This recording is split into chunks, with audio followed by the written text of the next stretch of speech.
오늘 우리에게 주시는 하나님 말씀 예레미야 29장 11절에서 13절입니다.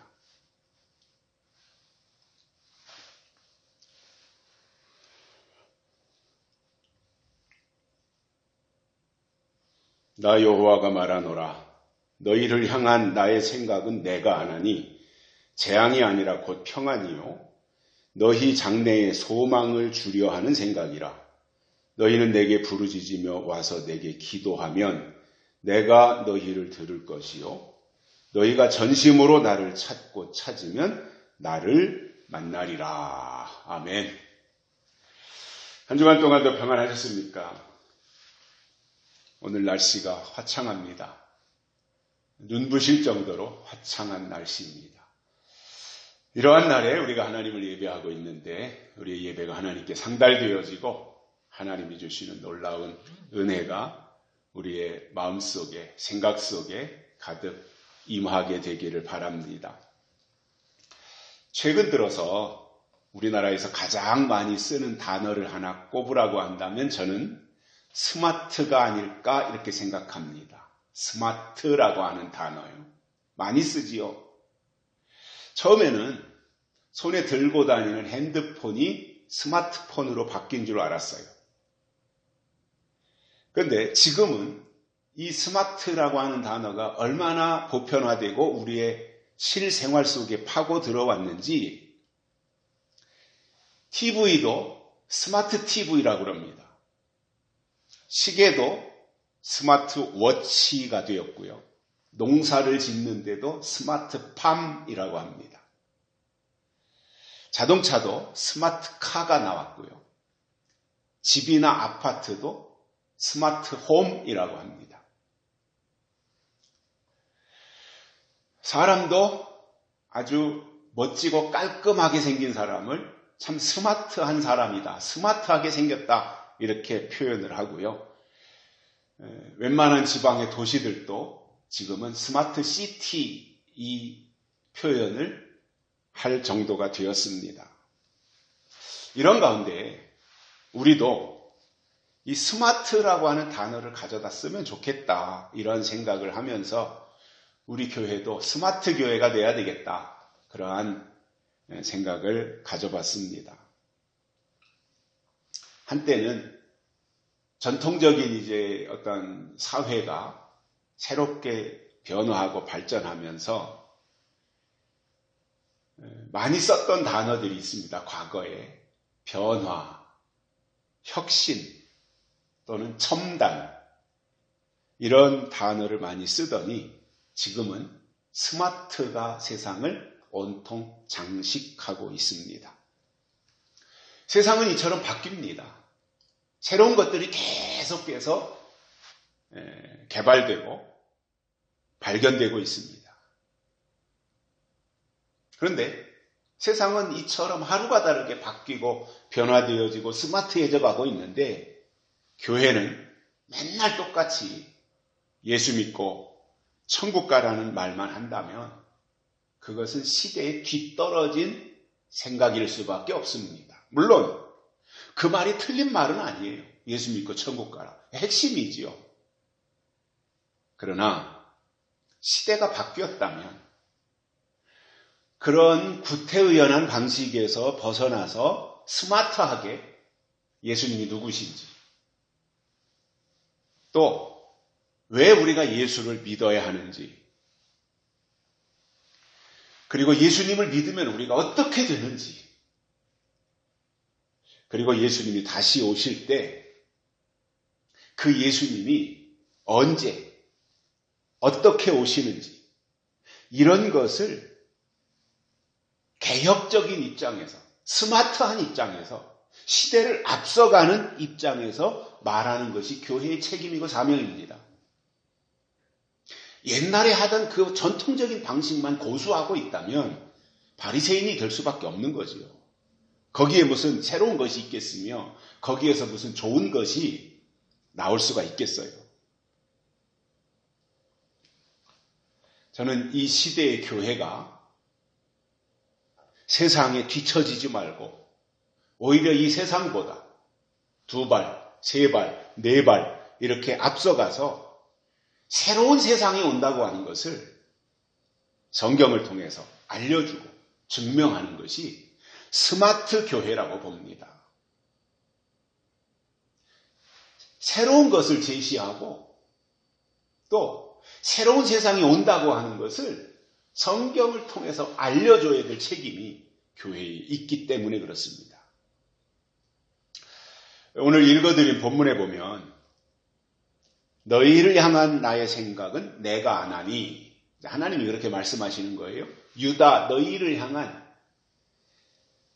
나의 생각은, 하나님의 생각은 하나님 자신이 알고 계시다는 거예요. 그러면서 오늘 말씀에서는 뭔가 새로운 희망을 제시하는 방향으로 가고 있습니다. 오늘은 유다를 향한 하나님의 계획이, 하나님의 생각이 무엇이었는지 두 번째 시간으로 본문을 통해서 세 가지를 깨닫고 은혜를 받겠습니다. 첫째로는 재앙이 아니라 평안이라고 하셨습니다. 하나님의 생각은 유다를 향해서 재앙을 내리시는 것이 아니라 평안을 주시는 것이 목적이라는 거예요. 지금 유다가 비록 바벨론에 70년 동안 포로로 잡혀가서 포로 생활을 하는 지경이 되었지만 하나님의 원래의 계획은 재앙이 아니라 평안이라는 말이에요. 그래서 하나님은 평안을 주시는 분이시고 성령은 평안의 영입니다. 예수님은 요한복음 17장에서 이렇게 말씀하셨습니다. 너희에게 평안을 끼치노니 곧 나의 평안을 너희에게 주노라. 내가 너희에게 주는 것은 세상이 주는 것 같지 아니하니라. 이렇게 말씀하셨습니다. 그러나 하나님이 주시는 이 평안이라고 하는 것은 하나님과의 올바른 대신 관계가 구축되어져 있을 때 평안을 주신다는 말이지, 내가 하나님을 등지고 하나님으로부터 삐딱하게 빗나가서 우상을 숭배하고 하나님을 거역하고 있다면 얘기는 달라지는 거예요. 결국 하나님이 재앙을 내리신다고 하는 것은 하나님과의 관계가 잘못됐기 때문에 그것에 대한 결과라는 말입니다. 그렇다면 재앙 앞에서 하나님을 원망할 것이 아니라 자신을 돌아보고 또 어디서부터 잘못됐는지 발견하며 그 자리에서 하나님께로 돌이키는 것이 목적입니다.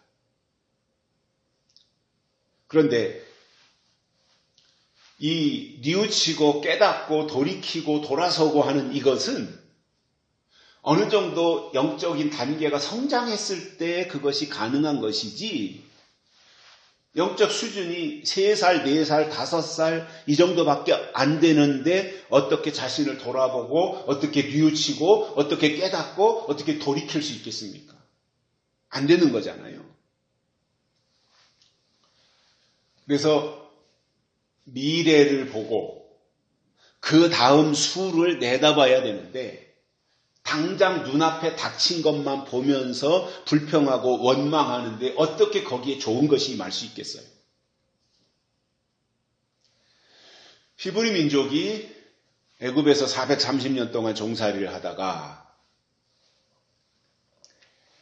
하나님의 때가 차니까 모세를 보내셔서 10가지 재앙을 내리시고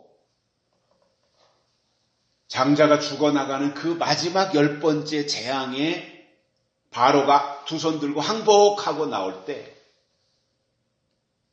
애굽 땅에서 살던 히브리 민족이 그때까지만 해도 긴가민가 하면서 뜨뜻미지근하게 이렇게 생활했었을 텐데 10가지 재앙으로 애굽 땅이 발칵 뒤집힌 거잖아요.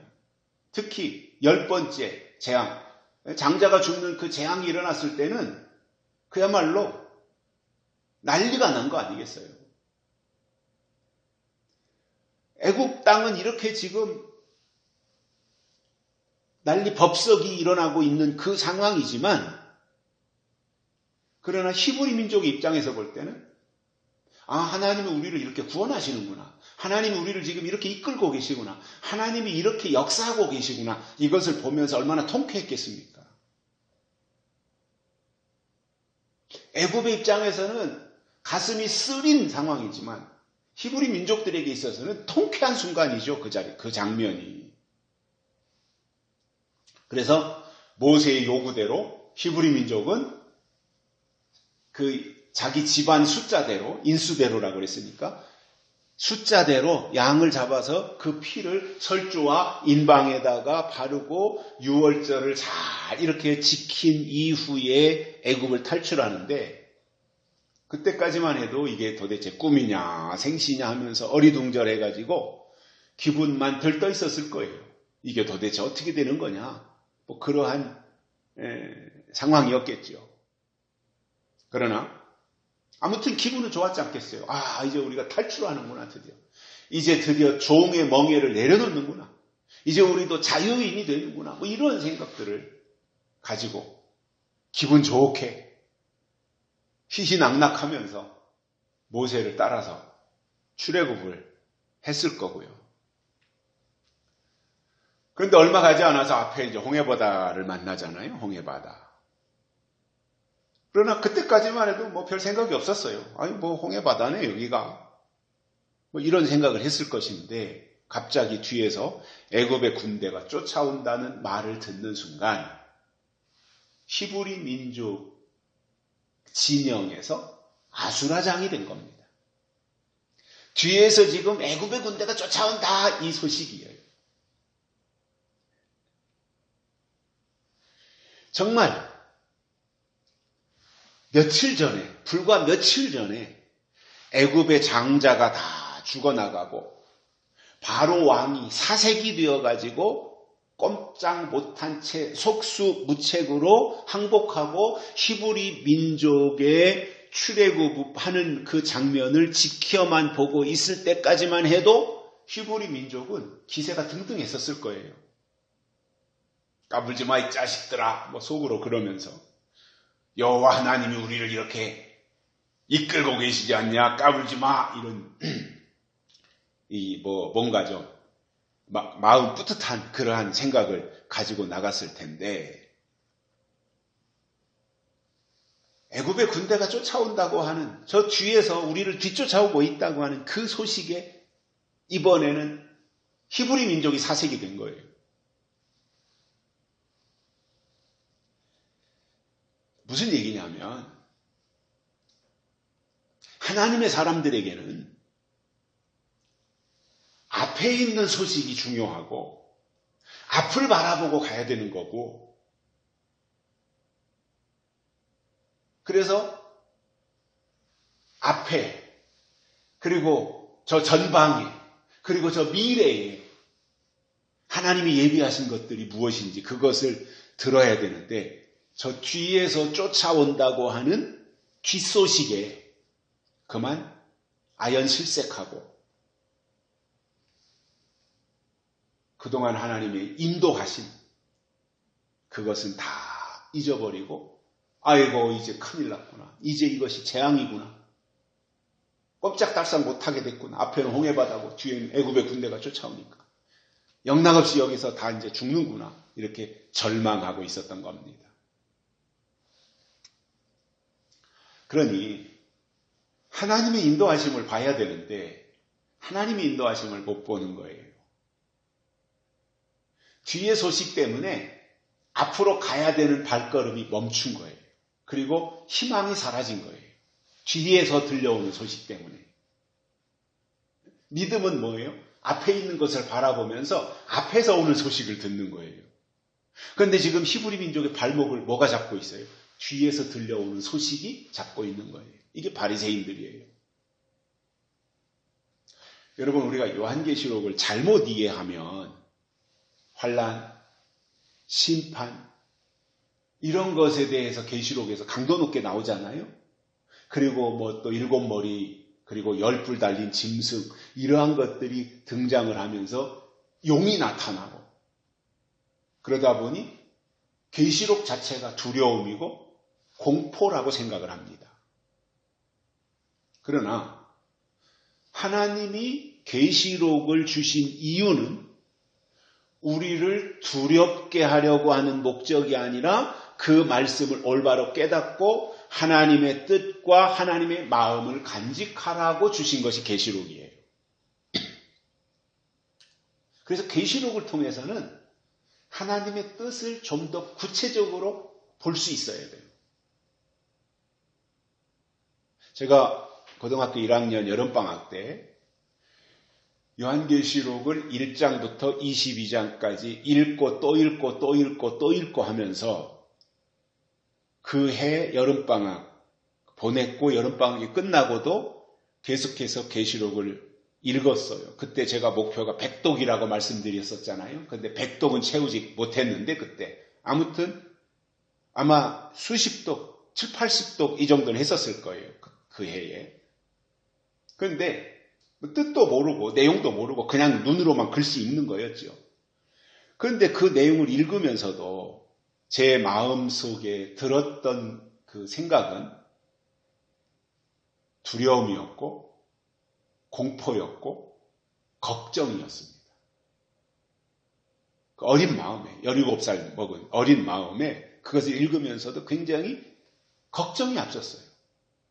그 속에 담겨진 내용을 모르니까 글씨만 보니까 두려움이었고 걱정이었던 거죠. 그 후에 아버지께서 인도하시는 계시록 집회에 꾸준하게 참석을 하면서 그 말씀을 듣는 가운데 그리고 또 저 나름대로 다시 계시록을 읽으면서 제가 깨닫고 터득한 것은 계시록은 절망이 아니고 또 재앙도 아니고 계시록은 그야말로 이 시대에 최고의 소망을 주시는 말씀이구나 하는 것을 제가 깨닫게 되었습니다. 그때부터 저는 계시록을 설교하면서 소망을 증거했어요. 왜냐? 계시록 자체가 우리에게 소망을 주는 말씀이기 때문에. 그래서 소망을 증거하고 그 계시록 자체가 이 시대에 우리가 어떻게 하나님께로 갈 수 있으며 예수님이 이 땅에 다시 오실 때 어떻게 그 다시 오시는 예수님을 맞이할 수 있는지를 설명하는 내용이라고 하는 것을 제가 발견을 한 거예요.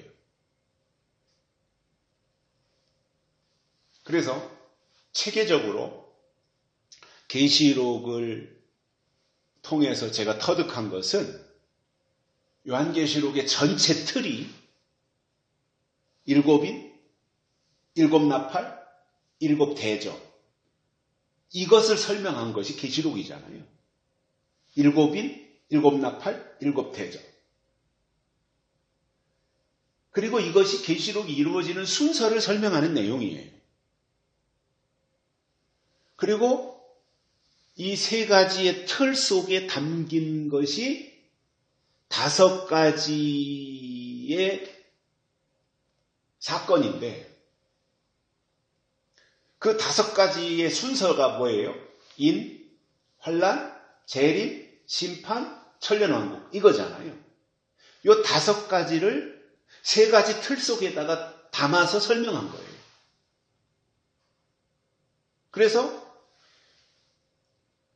일곱인, 일곱 나팔, 일곱 대접은 이 5가지 인, 환란, 재림, 심판, 천년왕국 이것을 설명하기 위한 것이고 요 인, 환란, 재림, 심판, 천년왕국 요것을 더 큰 틀에다가 담은 것이 일곱인, 일곱 나팔, 일곱 대접이라는 말입니다. 그래서 계시록은 이 5가지를 구체적으로 설명한 책이고 이것을 깨달으면 그때부터는 희망이 솟아나고 소망이 보이기 시작하는 거예요. 예수님의 재림이 최고의 소망이잖아요. 하나님을 믿는 자들에게.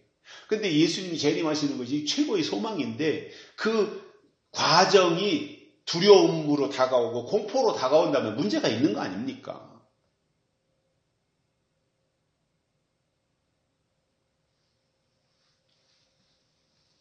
믿음이 뭐냐면 하나님이 주신 약속의 말씀으로 얻은 소망이 믿음이라는 말입니다. 바울은 우리가 소망으로 구원을 얻었음에 보이는 소망이 소망이 아니니 보는 것을 누가 바라리요? 이렇게 말씀했습니다. 하나님이 주신 약속을 우리가 다른 말로 소망 이렇게 말하고 그 소망이 있으면 당연하게 평안이 찾아오는 것이고 그렇기 때문에 소망과 평안은 같이 가는 거예요. 이 소망과 평안을 합해서 하나님의 약속이라고 하고 또는 믿음이라고 말할 수 있는 거예요. 그렇기 때문에 저는 단연 이 시대의 믿음은 요한계시록에서 나온다 이렇게 말씀드리는 것입니다. 두 번째로는 장래에 소망을 주려는 것이다 이렇게 말씀하셨어요. 유다 백성들이 지금은 바벨론의 포로로 잡혀가 있지만 좌절하지 말아라. 낙심하지 말아라. 오히려 하나님을 바라보면서 장래에 대한 소망을 가지고 살라는 위로의 말씀을 지금 해주신다는 거죠. 장래는 미래이고 앞에 있는 것이며 다가올 시간입니다.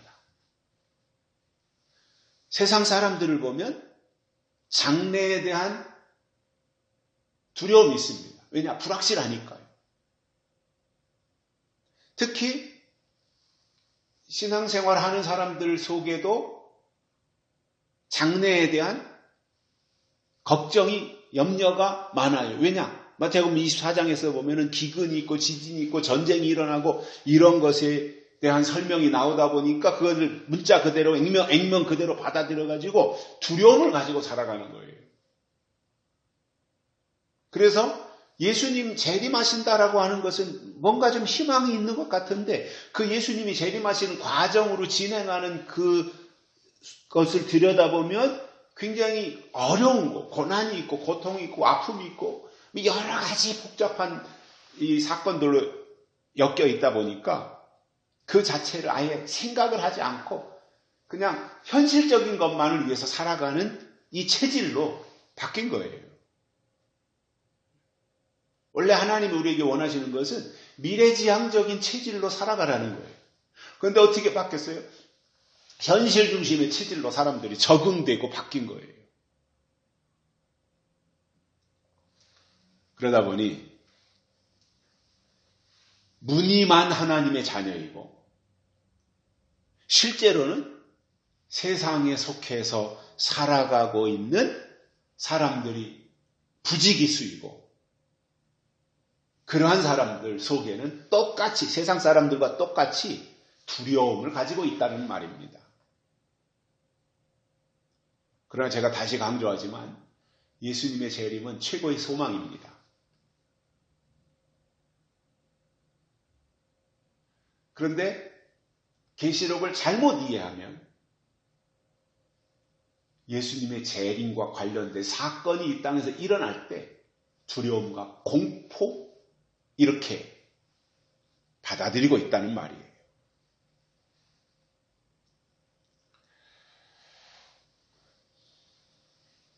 우리가 하나님을 정말 의지한다면 하나님이 주시는 말씀 속에서 평안을 얻어야 되고 소망을 가져야 되는 거지요. 사도 요한은 요한계시록을 설명하면서 새로 번역된 성경은 약간 좀 다르게 돼 있지만 우리가 오랫동안 써왔던 이 개역 성경 있잖아요. 개역 성경 거기에 보면 그 계시록을 이렇게 설명하고 있어요. 반드시 속히 될 일, 장차될 일, 마땅히 될 일, 결코 속히 될 일 이렇게 설명하고 있어요. 반드시 속히 될 일, 장차될 일, 마땅히 될 일, 결코 속히 될 일. 그러니까 계시록은 될 일이다 말이죠. 예언이다 말입니다. 그래서 계시록은 예언이라고 하는 입장에서 접근해야 되고 그렇게 이해해야 되는 거지요. 그래서 이것을 다른 말로 하면 장래사라는 말입니다. 예언이라는 말이에요. 반드시 속해 될 일, 장차되는 이런 것은 다 예언이다 말이죠. 그래서 예언이니까 앞으로 이루어질 일이잖아요. 될 일이고. 그렇기 때문에 우리에게는 예언이 소망인 거예요. 그리고 그 말씀을 통해서 우리에게 믿음을 강화시키는 겁니다. 찬송가에도 보면 나의 기쁨, 나의 소망 되시며 나의 생명이 되신 주 밤낮 불러서 찬송을 드려도 늘 아쉬운 마음뿐일세 이 찬송을 즐겨 부르지 않습니까? 성경은 하나님이 하신 일과 하나님이 하실 일로 구성되어 있습니다. 이게 성경입니다. 성경 1189장, 구약 39권, 신약 27권, 합해서 66권, 이것을 다 이렇게 분해시켜 놓고 보면 성경은 하나님이 그동안 이런 일을 하셨구나. 하나님이 하신 일. 그리고 앞으로 하나님이 이런 일을 하실 거구나. 하실 일. 이렇게 구성이 되어 있는데 그렇다면 우리가 말하고 있는 믿음은 하신 일에 속한 것이 아니라 앞으로 하나님이 하실 일에 속한 것이 믿음이라는 말입니다. 그래서 우리가 하나님을 믿는 입장에서 하나님이 하신 일은 최선을 다해서 우리가 기억하는 거예요. 하나님이 이런 일을 하셨구나. 그때 당시에 이런 일을 하셨구나. 예수님을 보내셔서 이런 일을 하셨구나. 십자가에서 이런 일을 하셨구나. 하나님이 하신 일은 우리가 기억해야 돼요. 그러나 여기만 머물러 있으면 안 돼요. 기억만 하고 있으면 안 돼요. 하나님이 하신 일은 기억해야 되는 것은 당연한 거지만 거기에만 머물러 있어서는 안 되고 왜냐? 하실 일도 남아있잖아요. 계시록 하실 일이 남아있기 때문에 하신 일은 최선을 다해서 우리가 기억하고 앞으로 하나님이 하실 일은 기다려야 됩니다. 하신 일은 기억하고 하실 일은 기다리는 것. 이것이 하나님 앞에 우리가 보여드려야 될 신앙의 자세인 거예요. 그래서 이러한 각오를 가지고 이러한 생각들을 가지고 우리가 믿음을 지켜나가야 되는데 왜 우리가 철저하게 계시록적인 신앙을 유지해야 되고 그리고 투철한 마음을 가지고 계시록의 예언의 말씀을 우리가 듣고 깨닫고 이해하고 가야 되느냐 하면 그 이유 중에 하나는 이런 거예요. 미혹이 있기 때문에 그래요. 미혹. 예수님 오시기 전에 미혹이 있어요. 이것은 마치 춘향이가 이도령과의 약속을 기다리는데 그때 춘향이 앞에 등장한 것이 변사또였던 거잖아요. 그러니 변사또는 춘향이를 어떻게 하든지 미혹하기 위해서 등장했는데 변사또는 춘향이를 향해서 얼마나 달콤한 말로 꼬드기기 위해서 미혹의 말을 던졌겠지만 춘향이는 변사또의 말이 귀에 들어오지 않는 거예요. 변사또는 계속해서 말을 던져대는데 춘향이는 안 들어오는 거예요. 그래서 춘향이를 굴복시키기 위해서 변사또가 잡아다가 고문도 하고 했지만 요동하지 않았던 거예요. 현실적으로 본다면 춘향이의 입장에서 현실적으로 본다면 이도령과 분명히 약속을 했고 이도령이 과거를 보기 위해서 한양으로 갔는데 한양으로 과거 보러 가는 사람이 이도령 한 명이 아니잖아요. 전국에서 수많은 사람들이 실력이 쟁쟁한 사람들이 과거에 응시하기 위해서 오기 때문에 합격한다고 하는 보장도 없고 또 이도령이가 자기 앞에 다시 나타난다고 하는 것을 장담도 할 수 없는 막연한 상황인데 지금 내 앞에 현실적으로는 누가 있는 거예요? 그래도 벼슬이라고 하고 있는 변사또가 있는 거예요. 그러면 춘향의 입장에서 멀리 보지 않고 당장 눈앞의 것만 봤다면 변사또가 요구하는 것에 대해서 그 꾀임에 적정한 선에서 타협을 하고 넘어갈 수도 있어요. 그러나 춘향이는 죽으면 죽으리라고 하고 이도령과의 약속을 절대 포기하지 않았고 변사또의 온갖 요구에도 유혹에도 불구하고 그것을 단호하게 거절했더니 그 결과 감옥에 갇힌 거예요. 원님 재판한 거지요. 뭐 춘향이가 뭐 잘못한 거 있어요? 감옥 갈 만큼 뭐 잘못한 게 있어요? 원님 재판한 거잖아요, 그냥. 내 죄를 내가 알렸다는 거예요. 뭘 죄를 졌어요, 춘향이가. 변사또의 요구를 들어주지 않은 거. 그거 하나지요. 그게 뭐 감옥에 갇힐 일인가요? 그러나 이제 이렇게 억울한 옥고를 치르고 있는 춘향이, 호시탐탐 그 춘향이를 넘어뜨리려고 하는 변사또. 이러한 상황에서 어느 날 암행어사 출두요 하고 누군가가 나타났는데 보니까 이도령이었던 거예요. 그때 변사또는 그 앞에서 초죽음이 되었을 거고 또 춘향이는 변사또의 유혹을 뿌리치고 이도령만을 사모하며 기다렸다고 하는 것을 알았을 때 이도령이의 마음이 춘향이에게 온통 쏠려서 사랑받는 여인으로 살아가게 되지 않겠어요? 지금도 영적인 사람들은 제2의 춘향이가 되어서 예수님이 이도령처럼 처소를 다 예비하고 다시 오실 때까지 믿음의 정절을 지키면서 변사또라고 하는 거짓 선지자, 변사또라고 하는 사단의 미혹에 속지 말아야 되는 거예요. 이것이 현숙한 처녀예요. 잠언에서 말하는. 춘향이와 같이 되는 것이 현숙한 처녀다 말입니다.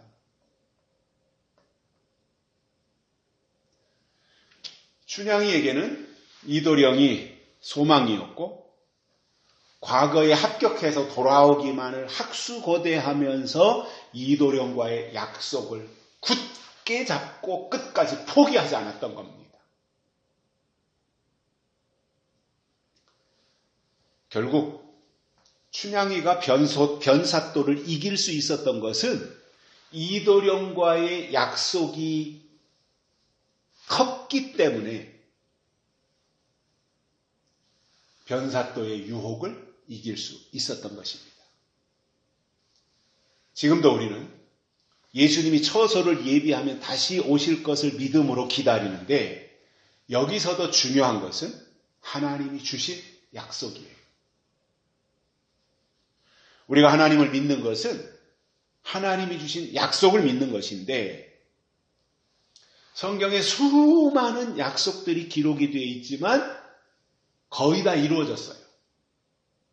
이제 남은 약속은 요한계시록이에요. 그러면 앞으로 다시 오시는 예수님은 신랑으로 오시는데 어떻게 오시는지 그리고 신랑으로 다시 오시는 그 예수님의 이름이 무엇인지 이런 것들에 기본적인 인적사항에 대해서 신랑을 기다리는 처녀라면 당연히 알아야 합니다. 그런데 혼인하겠다고 하면서 이름도 몰라요, 성도 몰라요, 직업도 몰라요. 그러면 그게 가능한 일인가요? 아무것도 모르고 예수님이 신랑으로 오시는데 그 신랑에 대해서는 아무것도 모르고 그냥 무조건 믿기만 하면 된다고 하는 그 생각을 가지고 있다면 그것은 약속이 없거나 어린 아이라는 말입니다. 요한계시록 19장에는 다시 오실 예수님의 이름이 나와요. 예수님의 이름이 뭐냐? 다시 오시는 예수님의 이름이 계시록 19장에서 이렇게 말씀합니다. 진실과 충신이요 하나님의 말씀이라 하더라. 그 옷과 다리에 이름 쓴 것이 있으니 만왕의 왕이요 만주의 주라 하였더라. 이렇게 되어 있습니다. 이게 다시 오시는 예수님의 이름이에요. 그러면 우리가 그 예수님이 신랑으로 오실 때 혼인할 신부라고 한다면, 그것도 어린아이가 아니라 장성한 신부라고 한다면 당연히 이름은 알아야 될 거 아니에요. 그리고 그 예수님이 왜 오시는지, 오셔서 하시는 일이 무엇인지, 이런 것들을 성경을 통해서 알아야 되잖아요. 그런데 어린아이의 신앙은 계시록에 나오는 신랑이나 신랑의 이름에 관심이 없고 당장에 눈앞에 있는 것만 얻으려고 하는 거예요. 그러나 장성한 신앙은 내가 혼인할 상대가 누구인지에 대해서 구체적으로 관심을 가지게 되어 있고, 그가 특히 언제 오시는지, 제일 중요한 거 아니겠어요? 우리가 날짜를 말할 수는 없지만 깨어서 근신한다고 하는 입장에서 볼 때 그분이 언제 오시는지 그런 정도는 알고 가야 하는 것이 맞는 거지요. 저는 요한계시록이 너무 좋아요, 사실. 그리고 계시록을 통해서 제가 새 힘을 얻어요. 왜냐하면 계시록은 예언이고 약속이며 최고의 소망이기 때문에 그래요. 신약성경에 예수님이 다시 오신다는 약속이 318번이 나오고, 이것은 아마도 성경에 나오는 단일 약속으로는 가장 분량이 많은 겁니다. 성경은 한 번만 말씀하셨어도 이루어져요.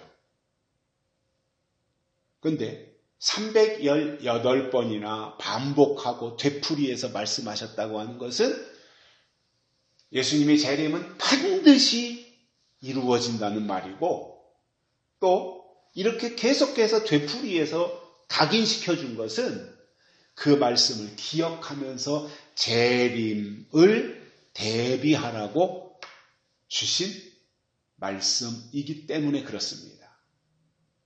그러므로 이런 말씀을 통해서 우리도 장래에 이루어질 일을 소망으로 간직하고 살자 말입니다. 바빌론의 포로로 잡혀가 있는 그 유다 백성들에게 에레미야 선지자를 통해서 이러한 말씀을 주셨다고 하는 것이 놀라운 겁니다. 세 번째로는 부르짖으면 들을 것이고 찾으면 만나리라, 이렇게 말씀하셨어요. 이게 얼마나 중요한 내용이에요. 부르짖으면 들으시고 찾으면 만나주시고. 그러나 이것보다 더 중요한 것은 대상이 누구냐라는 거예요. 내가 부르짖는 대상이 누구냐, 내가 지금 찾는 대상이 누구냐, 내가 지금 만나야 할 대상이 누구냐, 이것을 정확하게 알고 부르짖어야지 막연하게 알고 부르짖는 것은 아무런 의미가 없다는 거예요.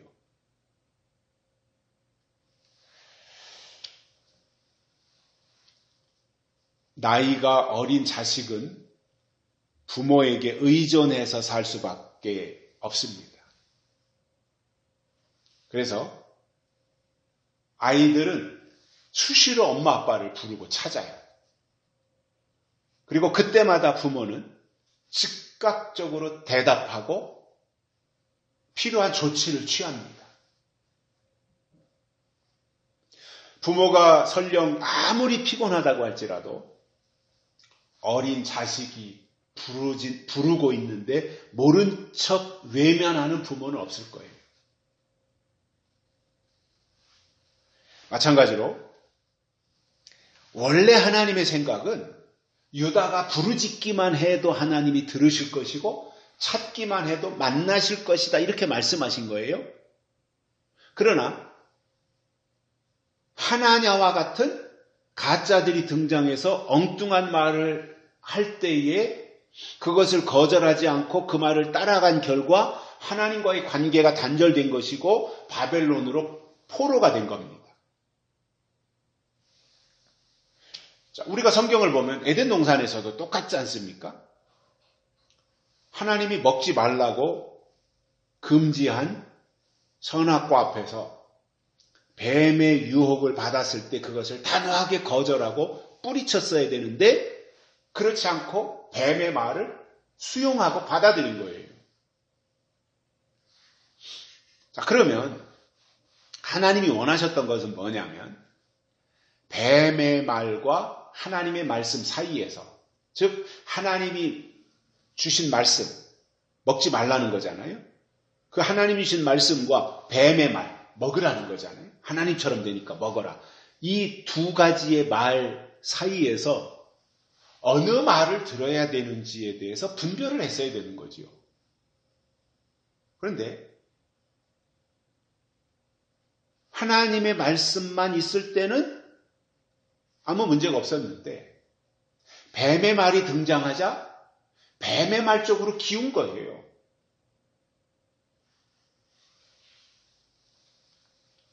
이것은 뱀에게 마음을 뺏긴 겁니다. 그 결과 에덴 동산에서 쫓겨났고 하나님의 형상을 상실했으며 하나님이 주신 좋은 것들을 모두 다 잃어버렸습니다.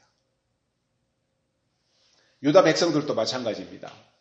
하나님을 의지하고 하나님의 뜻과 하나님의 법대로 살면서 가짜들이 나타나면 영향받지 말고 과감하게 물리쳤어야 하는데 그러지 않았던 거예요. 그 결과 바벨론의 포로로 잡혀가서 70년 노예 생활을 하는데 이 기간 동안 몸은 힘들었어요. 왜냐? 포로가 된다는 것, 노예가 된다는 것, 종이 된다는 것. 얼마나 힘든 일이에요. 우선은 자유가 없잖아요. 그러니 얼마나 그것이 어려운 일이겠어요. 그러나 이 당시에 바벨론 포로 생활을 통해서 하나님이 유다 백성들을 깨우치려고 했던 것은 몸은 굉장히 힘든 상황이었지만 그러나 그들의 영이 다시금 하나님께로 돌아오는 계기로 삼으셨던 거예요.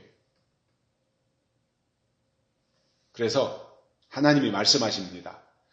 너희가 부르짖으면 내가 들을 것이고 나를 찾으면 만나리라 이거예요. 비록 지금은 너희가 포로 생활을 하고 있지만 부르짖음을 하나님이 들으신다면 비록 몸은 고달파도 얼마나 신바람 나는 일이에요. 내가 부르면 하나님이 들으신다는데요. 내가 찾기만 하면 하나님은 즉각적으로 만나주신다는데요. 유다 땅에 있을 때 그런 일은 없었어요. 바벨론 포로 생활 속에서 지금 그러한 위로를 하나님이 내려주시는 거예요. 여러분, 하나님과의 이런 관계가 되면 다른 일이 뭐가 중요하겠습니까? 하나님과의 이런 관계가 된다면 돈 100만 원, 돈 1000만 원 당장 필요한 거 생기는 것과 뭐가 그다지 중요하겠어요? 돈이 있고 없고 그게 뭐 그다지 중요하겠어요? 있으면 있는 대로 없으면 없는 대로 살면서 하나님을 내가 찾으면 만나주시고 부르면 즉각적으로 응답하신다는데요. 들으신다는데요. 그것보다 더 좋은 일이 어디 있습니까? 하나님과의 관계 속에서 중요한 것이 이거잖아요. 하나님은 우리가 물질을 구할 때 물질을 다 주신다는 게 아니에요. 다만 하나님의 마음을 우리가 간직하고 그 하나님을 부르짖으면 들으시고 찾으면 만나신다고 하는 이것은 언제든지 가능한 일이라는 거예요. 그러니 이것이 다른 어떠한 것과 비교가 되겠습니까? 하나님이 만나주신다는데 그것도 어쩌다 한번 만나주시는 것이 아니라 찾기만 해도 만나주신다는데요. 우리가 이제 새벽에 큐티를 합니다. 어떤 때는 저도 뭐 바쁘고 하다 보면은 그걸 그냥 한 번씩 좀 건너뛰면 어떨까 이런 생각도 할 때가 있어요. 사실은. 근데 그럼에도 제가 꾸준하게 유지하고 가는 이유 중에 하나는 저 자신이 굉장히 은혜가 돼요.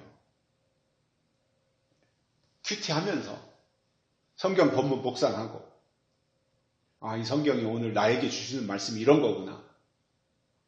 그것을 제가 깨달은 것을 같이 나누는 거죠.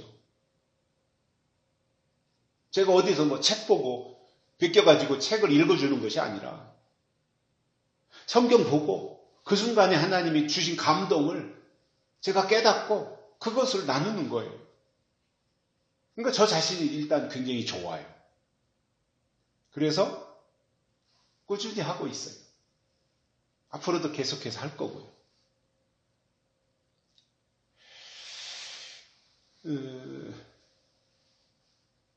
우리가 하나님을 믿는다고 할 때 그냥 허공에다 대고 하나님, 예수님, 성령님 뭐 이거 부르짖고 이 정도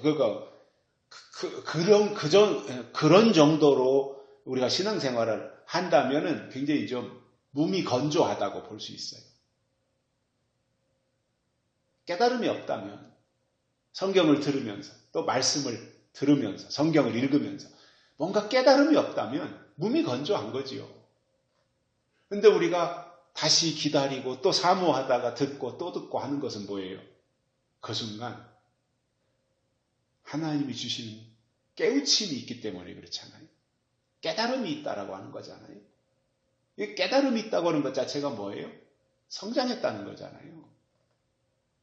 하나님이 우리를 이렇게 이끄시는 방법 중에 하나가 맨날 우리를 하나님의 어린아이 상태로 두시려는 것이 아니라 성장하고 성숙하기를 원하시는 거잖아요. 그래서 제가 그전에도 한번 말씀드렸는데 하나님이 우리에게 계시록을 주신 이유를 한마디로 말한다면 성숙이에요. 성숙. 계시록을 통해서 우리를 성숙시키려는 하나님의 의도라는 말입니다. 그런데 계시록을 들으면서도 어린아이의 수준에서 벗어나지 못하고 또 뭐 넘어질 수도 있고요. 그건 그게 다 궁극적으로 성숙해지면 과정 속에서 넘어지고 주저앉고 했던 거야. 다 간직거리니까. 최종적으로 승리하면 그건 되는 거지요. 예선전에서 한번 지더라도 어떻게 해서 16강 가고 8강 가고 4강 가고 결승 가고 우승하면 예선전에서 패배했던 것들이 오히려 더 이야기거리가 되고 스토리가 되는 거잖아요. 그래서 우리를 향한 하나님의 계획은 그리스도의 장성한 분량에 이르기까지 우리가 성장하고 성숙해지라고 하는 거지. 거기까지 가자는 겁니다. 왜냐하면 그것이 하나님의 마음이기 때문에 그렇습니다.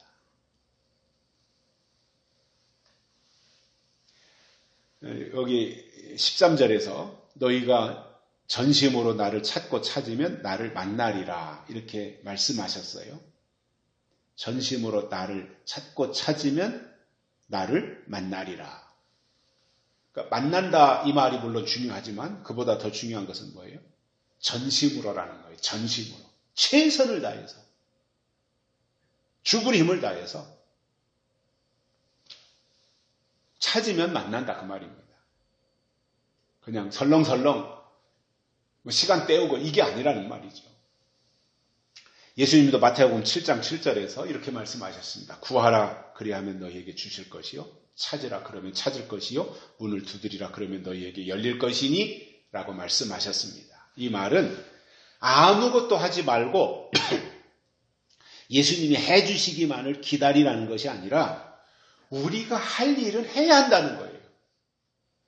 그러니까 구하는 것, 찾는 것, 두드리는 것, 이건 우리가 해야 될 일이라는 말입니다. 그건 우리의 일이에요.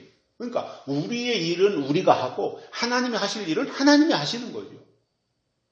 그런데 아무것도 안 하고 구하지도 않고 두드리지도 않고 찾지도 않고 감나무 밑에서 감 떨어지기 기다리듯이 그냥 그러고 있다면 하나님의 좋은 것이 임하겠어요.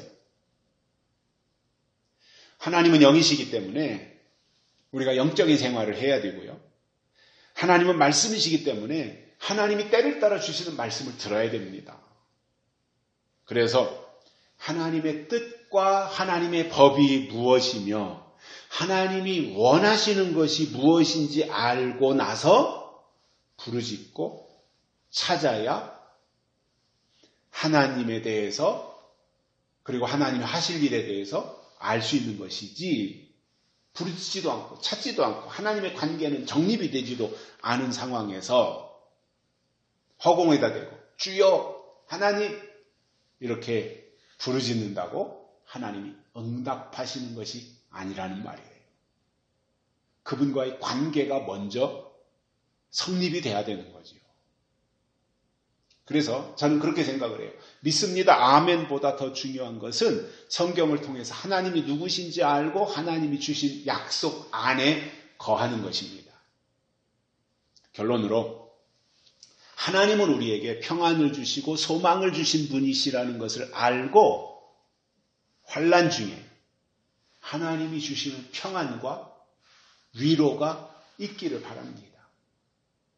유다 백성들에게 포로 생활은 환난이고 고통이며 굉장히 견디기 힘든 어려움인데 그 가운데서 하나님이 지금 소망을 주시고 평안을 주신다는 말이에요. 이게 하나님의 사람들이 현장에서 누리는 하나님의 은혜인 거예요. 소망과 평안, 평안과 소망.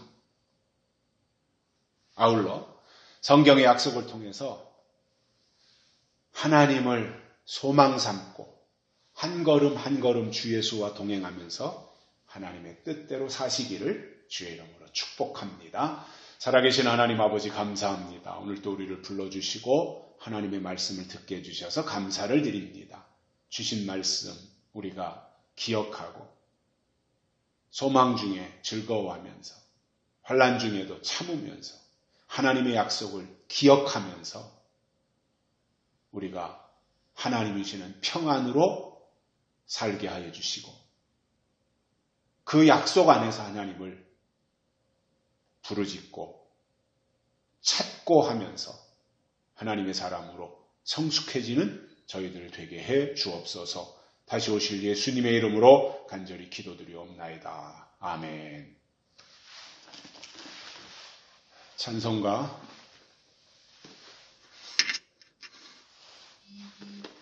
456장 부르시면서 헌금 드리시겠습니다.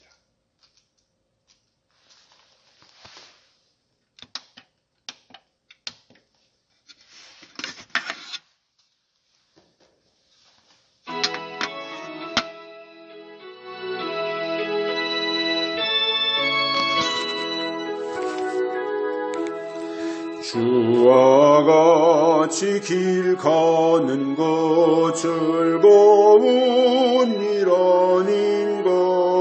우리 주님 걸어가신 발자취를 밟겠네. 한 걸음 한 걸음 주 예수와 함께 날마다 우리는 걷게